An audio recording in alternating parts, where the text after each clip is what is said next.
welcome everyone to Anshe Shalom. Some of you for the first time, some of you not for the first time. This is a sad day in the Jewish calendar, but an important day to recognize. I mentioned on Shabbat that the Jewish memory is only as powerful as our capacity to incorporate that memory into our regular lives as Jews, to incorporate it into our calendar, into our practice. And so it's important to set aside at least a day to commemorate the Holocaust, even though it's a tragedy that spanned years. And over history, there are many different attempts. Every country in Europe has its own day they commemorate the Holocaust. In Israel, there were different days that were chosen at various times. And this is what we settled on. And in some sense, it's arbitrary, but even so, it's important to select a day. It's important to set aside some time to remember and to commemorate that memory. And we're very fortunate that we have a speaker, a granddaughter of two Holocaust survivors, going to share a little bit of her perspectives. And her grandmother is here as well, which is a very special, very, very special honor. And I hope once our speaker, Rachel Atlas, has spoken, we'll have a chance to open things up a little bit to questions, but also sharing from all of us. Because I think the advantage of this is not a commemoration amongst, it's a commemoration among Jews, which means we don't have to be theoretical. We can be very personal. And we can sort of at least acknowledge the names of people in our own family, the missing branches of all of our family trees, and share a little bit with each other some of the stories that we have in our minds on this day. And we'll recite a memorial prayer, and I think that'll be our program for this afternoon. But who's good? But without any more, really an honor to have Rachel listen to us this afternoon.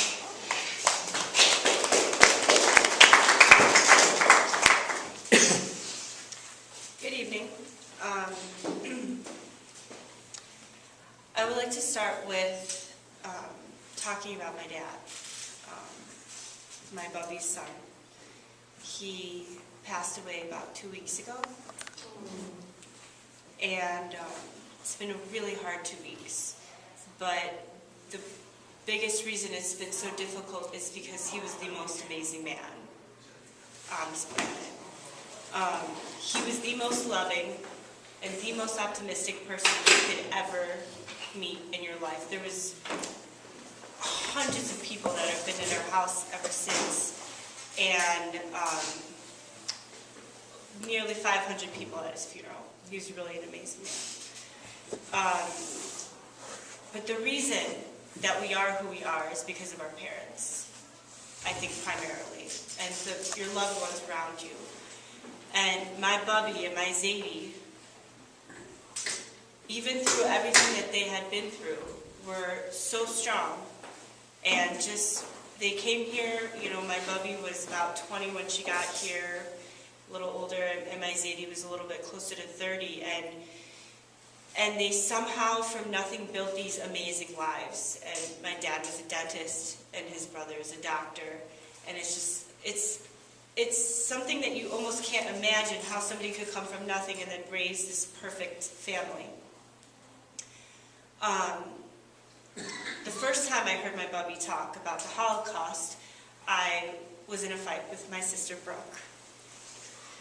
I was probably about 8 years old. And, it was this silly sister stuff. She was always following me around, and she's a couple years younger than me, until my Bubby she said, I looked up to my oldest sister so much, but she died. And so how is it fair that you have this sister right here and you're not going to treat her with just love? That's it. She's like, because the only reason she does what she does is because she looks up to you and she loves you. And I know that because that's what I did to my sister until she was taken from me in the Holocaust. So ever since then, I would say my sister and I have been very close. And I've tried my hardest not to get frustrated, but just to understand, your family is your family, and that's always what she had ingrained in me, is that you have to just love your family more than anything.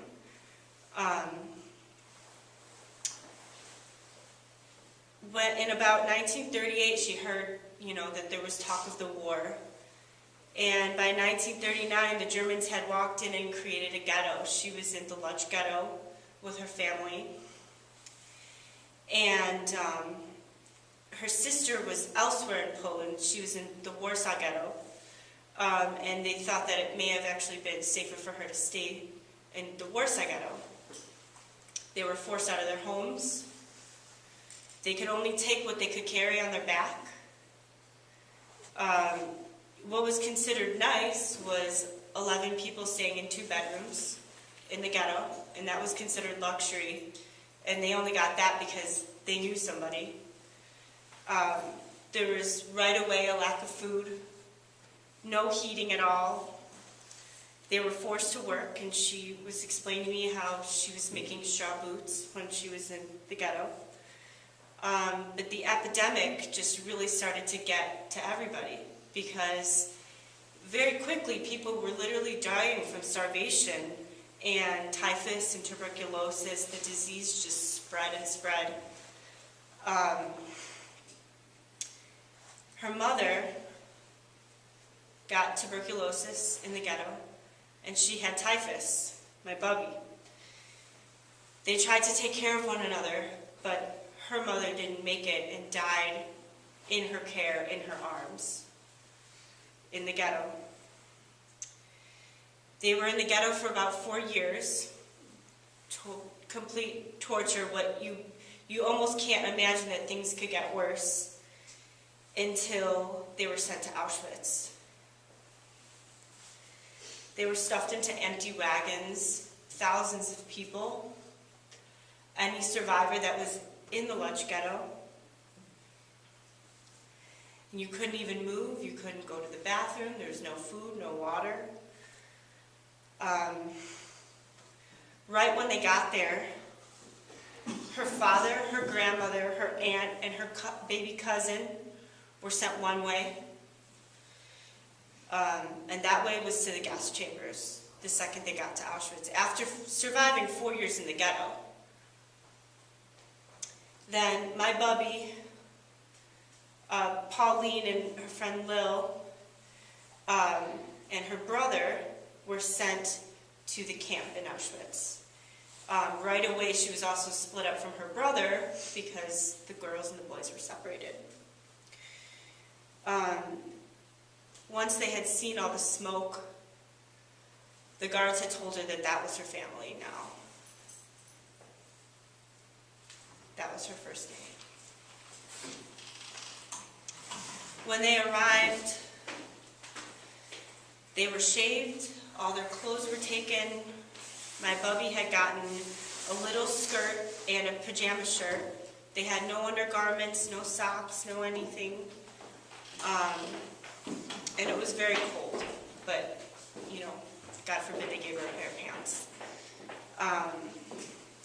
My bubby was always looking for patterns because it was survival, you know. She watched out for my great aunt Pauline. She's resting in peace. She died a few years ago, and she was about 5 years younger than my bubby, probably, you know, I don't know, around 15 or so, 16, maybe even younger at the time. And they would look for patterns, you know, left, right. Oh, don't stand near these people. They look weak. They're all going to get killed. You need to stand with the strong-looking people. You need to stand up straight, look older than you are, be older than you are. So she is the primary reason that my great aunt had survived the camps as well. And then one Sunday, they rounded up her and many other people around her. The gates opened. They were very confused. They didn't know if they were getting to leave or what. I mean, that was too good to be true. They didn't know what was happening. Before you knew it, hundreds of people walking in between gates with guards with rifles towards all the smoke. They knew where they were going. And I remember her telling me that Pauline was not in that group, and she almost went and put her hands on the barbed wires because they were electric, and she said she couldn't be in existence without my bubby. And then that day a miracle happened, and they were swarmed by guards on motorcycles, and the guards started screaming, you know, everyone back, everyone back. They had just gotten a different shipment of people. Yeah. So of course that's a very bittersweet thought, right? Lucky to have my bubby, but knowing, well, that was a whole different group of people that was killed that day.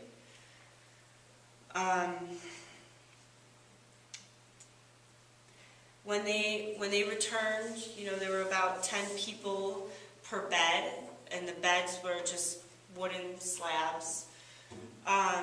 They got about a cup of soup a day. So I have a cup of soup for a snack with my meal. And that's what they had every day for years. I mean, I don't know how, even getting through all the tragic parts, you could survive off of 1 cup of soup a day. I mean, that is just starvation right there. Her and my Aunt Pauline had gotten lucky, and they were transported to Hashoah, correct? Hashoah. From Auschwitz Yeah. to Czechoslovakia. Yeah, Czechoslovakia. I think it was named Hashoah. Hashoah? Yeah, I mean, German was Halbstadt. Mm-hmm. Ammunition factory. So there she worked in an ammunition factory. They had 12-hour shifts. Whether it was day or night didn't really matter. But they were making guns and bombs, knowing, of course, what they were being used for and what choice you have. All of a sudden, the Russians marched in, you know, and they indicated that the war was ending. Even then, nobody knew what to do. They went back, they found abandoned German homes.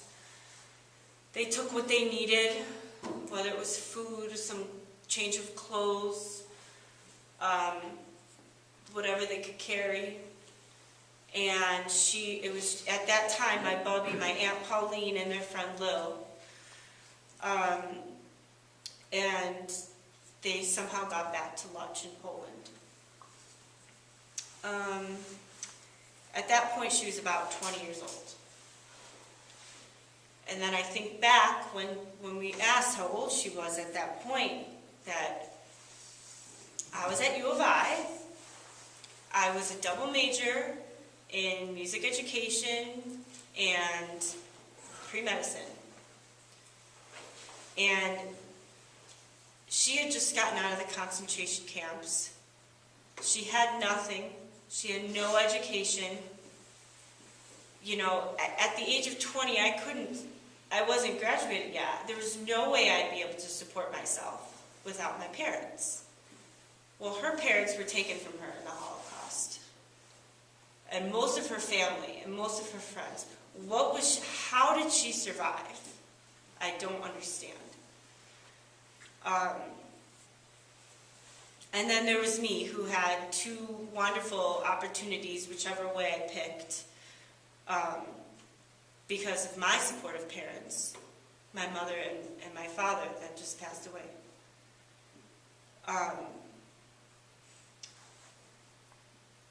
When they got out, my Zadie had found my bubby, and he fell in love with her instantly and insisted they got married. He even tells us that there was another man trying to marry her, and he just said, no, I'm going to marry her. And he is still alive, and he's 98 years old. Wow. And doing very well.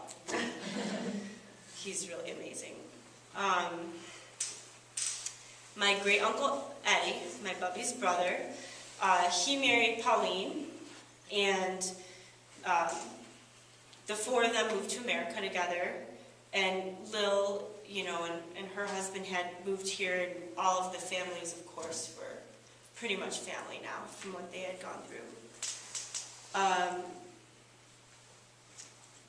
And, you know, we still see Lil and that whole family, and it's really, they're all kind of family now.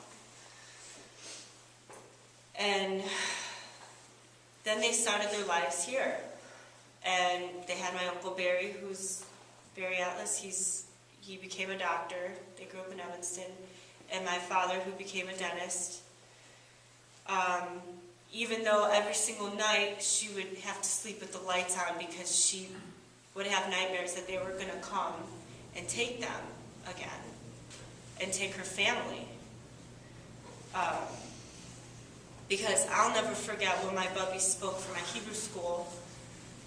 And one story that had stuck out so much to me was when they were in the ghetto, and when, you know, right after her and her mother were sick and she was in the infirmary.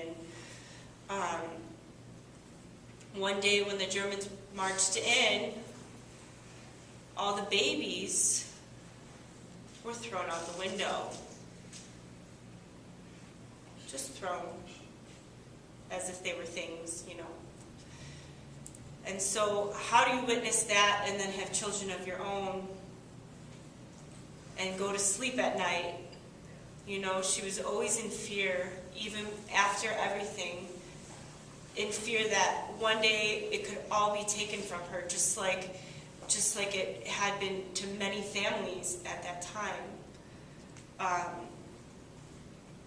But luckily, you know, that didn't happen, and my dad met my mom, and that's how I'm here with my sister and my brother, who's probably studying for his law school finals right now.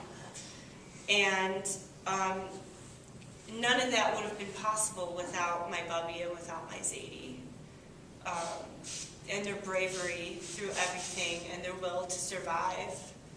And even though these last couple months have been really sick for my father, he had a big will to survive. He fought until his last day. And that's because of my bubby and how she fought until she finally made it.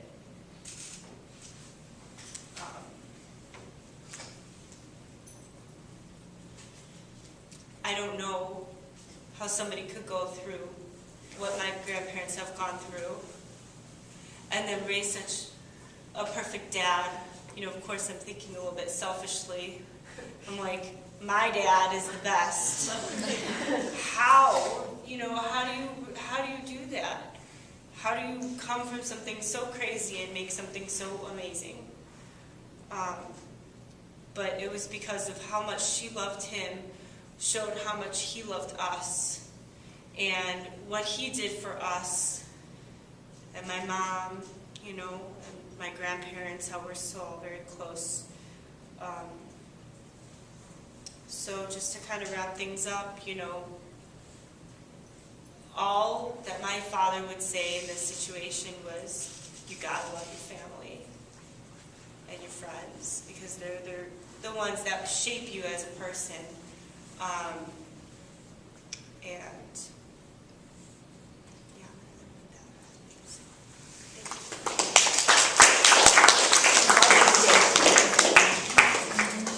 Bobby, do you have anything you want to add?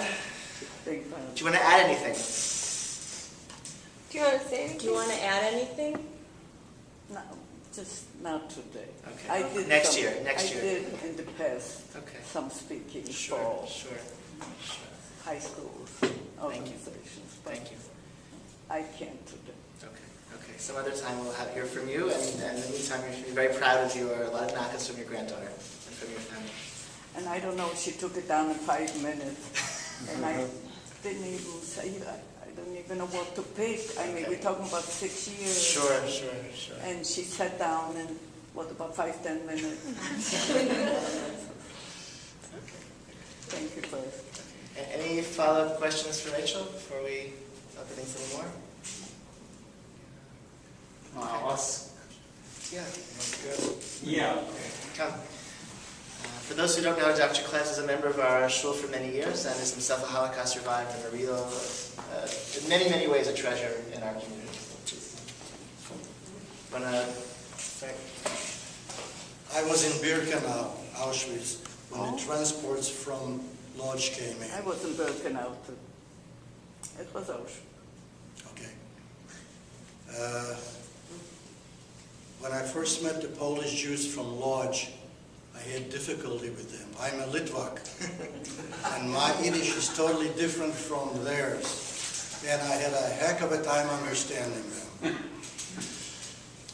And you have a question for me?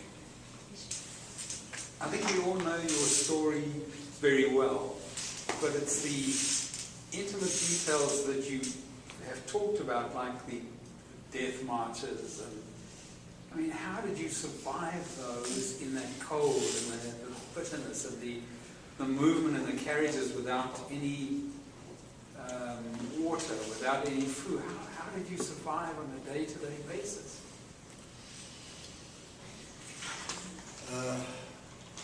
You improvise. How did I survive the march, the death march? I was with a group of boys who were all together. And it was winter. In the winter, we started the march in, January the 19th. It was a cold, very cold day. Started early in the morning. At 5:30 they woke us up and we started marching. And heavy snow, very cold, and I had wooden shoes on. So when you walk on snow, the snow accumulates under the wood. So from a little boy, I was a big kid, and I had to knock off the snow constantly to keep going.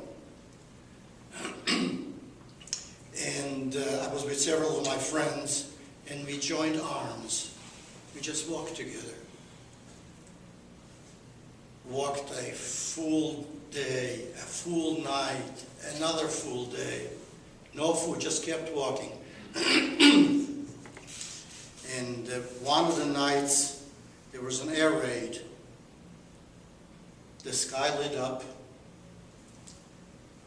and the guards told us to go down on the snow. So we went down on the snow, and I fell asleep. I was so tired, I couldn't get up. So my friend said, if you don't get up, they're going to shoot you. So they lifted me up, and again we locked arms, and I walked again. So this is one episode of how you manage. You once told me about an encounter with Dr. Mengele. Could you share that story? Yeah. We had a selection. It was Rosh Hashanah. That's when they like to make selections. And we were all lined up. And he comes in, Mengele, impeccably dressed with his gloves. And he walks from one to the next, one to the next. And all he does is go like this. And there is a scribe behind him who immediately took down the tattoo number. If the number was taken down, you go to the crematorium. So he came to me, and I had my shirt off. It was a summer day. He looks at me, he says, how old are you? I said, I'm 14. I was only 10. He looks at me and says, you lie.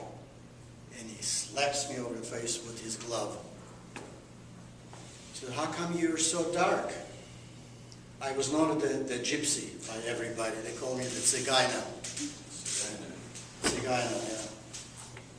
I said, I like to stand in the sun during the day, so I get a suntan. I always had my shirt off because I only had one shirt, so I had to preserve that shirt. So he says, turn around. Turned around, looked at me. He took the friend on my right, he took the friend on my left, and he didn't take my number. He just passed me by. So this is a story about Mengele. I remember that son of a bitch. I'll tell you why. You know, I'm a dentist, by the way. He had a space between his two front teeth. Even though I wasn't a dentist at the age of 10. I said, there's something wrong with that guy.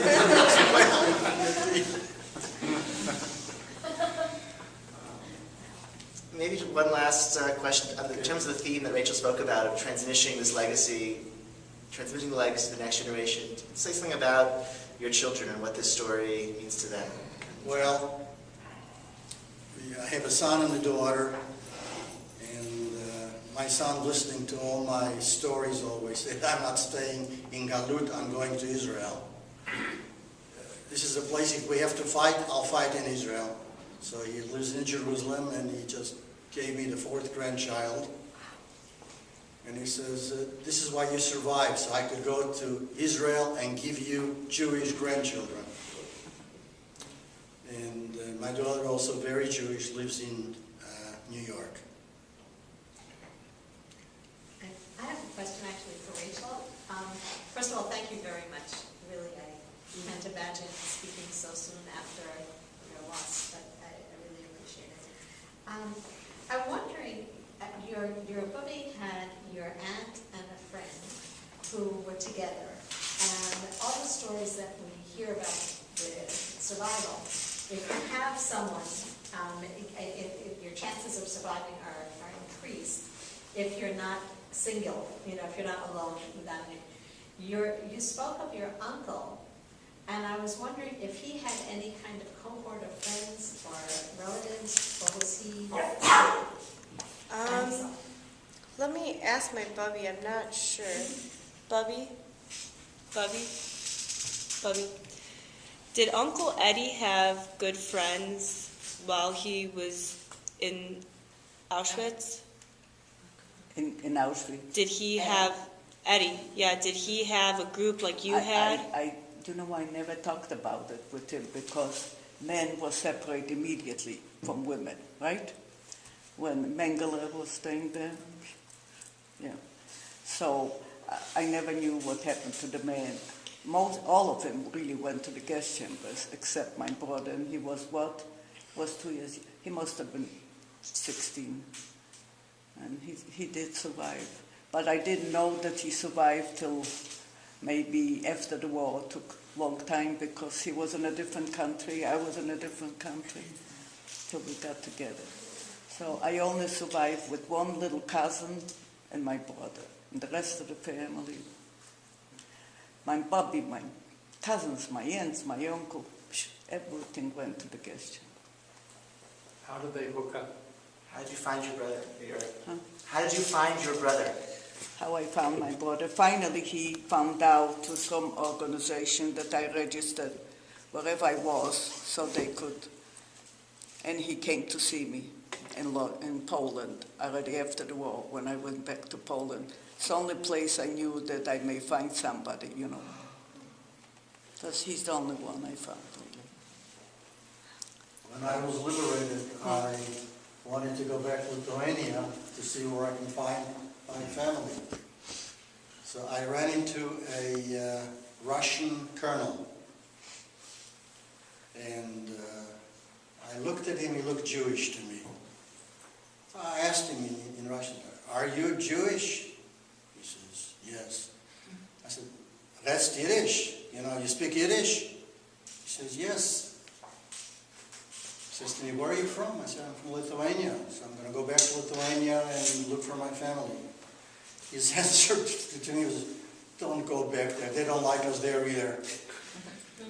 I didn't go back to Lithuania. So how did you end up? Yeah, where did you go? My mother had a lot of family here in the States. So my mother found me in an orphanage in Italy. How did she find you? Oh, how did she find me? Come on. You know that story. There was an interviewer from Israel who came to the orphanage to interview the children. And he asked me where I'm from and so on. Do you have family in Israel? I said, yeah, I have a cousin and so on. My mother was in Hungary. She was liberated quite a few months before I was liberated. And someone happened to read that article, and they told her, you know, it sounds like your boy was interviewed. And he is in Santa Maria de Bagni in Italy. So she started going from Hungary to find me in Italy. And a little small town on the Adriatic Sea. And someone comes up to me in the orphanage, a man, he says, what would happen if you would find your mother? And I looked at him, in Yiddish we say, "Saklotzkasha." What would I do if I find my mother? He says, come on, take a walk with me. So I walk out with him, and the orphanage was on a hill. And the Adriatic Sea was here to go down, where the main square was when buses used to come in. So we walk, and he says, take a look. As I look down the hill, I see a woman walking. And I look a little short, it is my mother. So I started running down the hill, she started running up the hill, and this is how we met. Wow. So, Arnold, you were what, about 12, 14 years old at that time? I was from 8 to 12 in the camps. And siblings? Yeah, I had a sister. And she survived? She survived, yes, she survived. And a story with her also. You know, I met a group of Jewish soldiers from the brigade in Italy. I don't know if you're familiar with it, about 10,000 Jews who joined the British Army. And when I saw the Jewish soldiers, it was unbelievable for me. You know, you see Jewish guys with Tommy guns and the Star of David on the side here. So, my God, this is heaven. Is it the Palestinian group? Yeah. It had Palestine on top and Eretz Israel on the bottom. Yeah. So,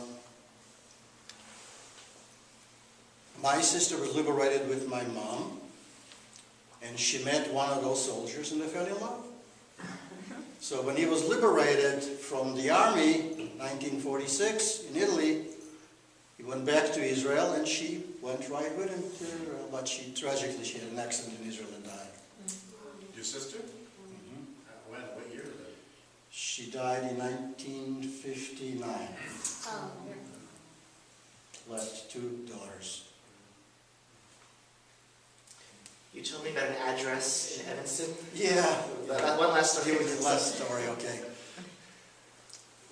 When they took me away from my father in a satellite camp near Dachau, the camp was called Landsberg,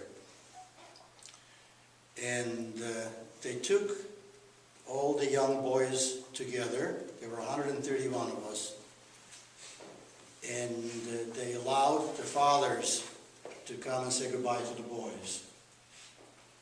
So when he came to say goodbye to me, he knew what was going to happen. I have gone through a children's selection before where he saved me in another camp, and when they took me away, he knew that it's terrible.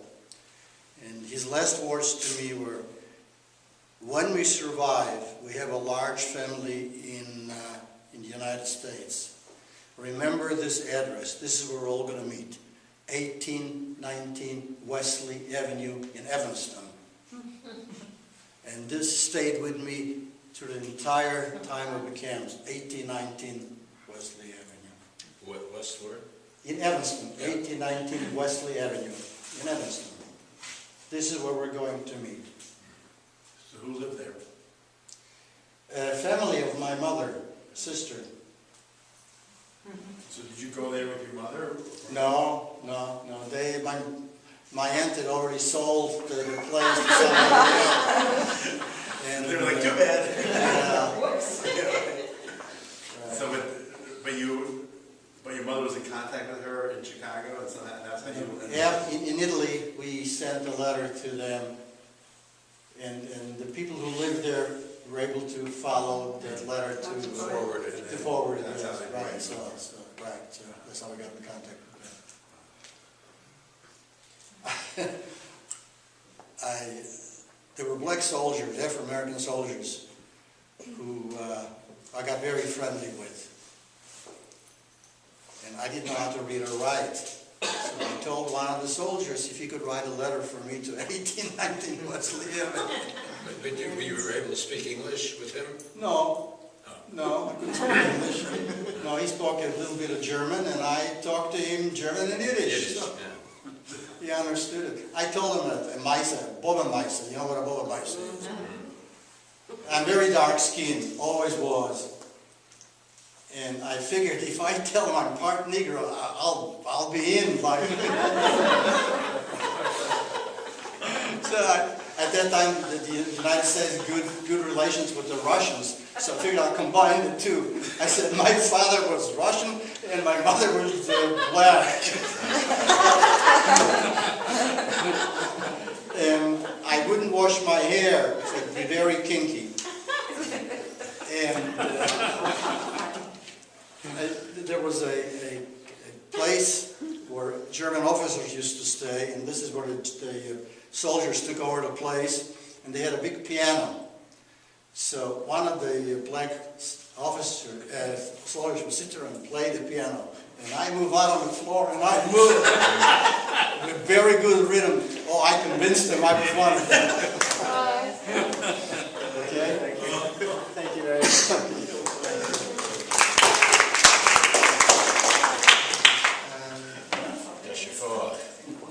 So we'll say a memorial prayer. Before we do, I want to give a chance for people to mention the names of people in our families who were lost during the Holocaust, so we can sort of mention their names before we recite this prayer. It's not just a prayer in the abstract; it's a prayer for many cases for our families. So I'm going to mention my grandfather Moritz Walkenfeld, his mother Nechama Walkenfeld, and my great grandparents and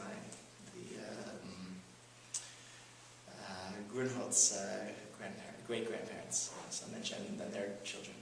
Anyone else want to mention a name before we say the tefillah? Selma Dessau. Aunt. Your sister's Of course, I name? never met. Francis. Friday. And your parents' name? And your parents' names? Lima. And Feidish. And Zadie's parents? She can't think right now. And I do my Please. Gittel and Chaim, Hermeli and Mordecai and Rosen. What about your little cousin? Your little cousin. Your cousin you talk about. Oh, my cousin Pauline. No, the other one. The little boy.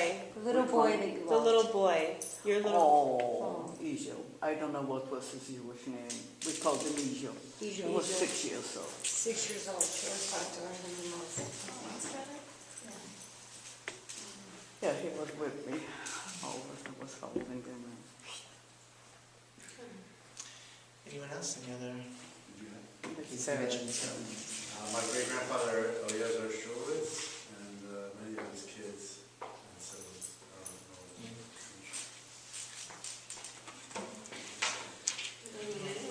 And Zadie's brother Shlomo. Zadie's brother Shlomo, right? Shlomo In the pen. because Aaron was lived and John lived. I can't think. El Malay Rachamim, Dayan Almanad, Vaviyatamim, Alatech Hashem, Titabad, L'dam Yisrael, Shnishbach Hamayim, Amtzeh V'nucha Nechona, Al Konfesh Shechina, V'malot Kedoshim Torim, Gezora Kiyem Mirim, Umazirim, ונשמותיהם של בת אלפי ישראל, אנשים ונשים, ילדים וילדות, שנהרגו ושנשחטו ונשרפו ושנחנקו ונחברו חיים, בארצות אשר נגע בהן יד הצור הגרמני ברב, כולם קדושים וטהורים, ובהם גאונים וצדיקים, ארזי הלבנון, אדירי התורה. וגן עדן זה מנוחתם, לכן בעל רחמים ישרה בסתר כנפיו לעולמים, ויצור בצרכים ונשמתם, אדוני הוא נחלתם, וינוחו בשלום משכבם, ונאמר אמן. God full of mercy, justice of widows and father of orphans, please do not be silent and hold your peace for the blood of Israel that was shed like water. Grant fitting rest on the wings of the divine presence in the heights of the holy and the pure who shine and radiate light like the radiance of heaven. To the souls of the millions of Jews, men, women, and children who were murdered, slaughtered, burned, strangled, and buried alive in the lands touched by the German enemy and its followers. They were all holy and pure. Among them were great scholars and righteous individuals, cedars of Lebanon, and noble masters of Torah. May the Garden of Eden be their resting place. Therefore, Master of compassion, shelter them in the shadow of your wings forever, and bind their souls in the bond of everlasting life. The Lord is their heritage. May they rest in peace. And let us say, Amen. Thank you all for coming this afternoon. Thank you for speaking, and thank you for sharing. And Mincha afternoon service will begin in 10 minutes upstairs.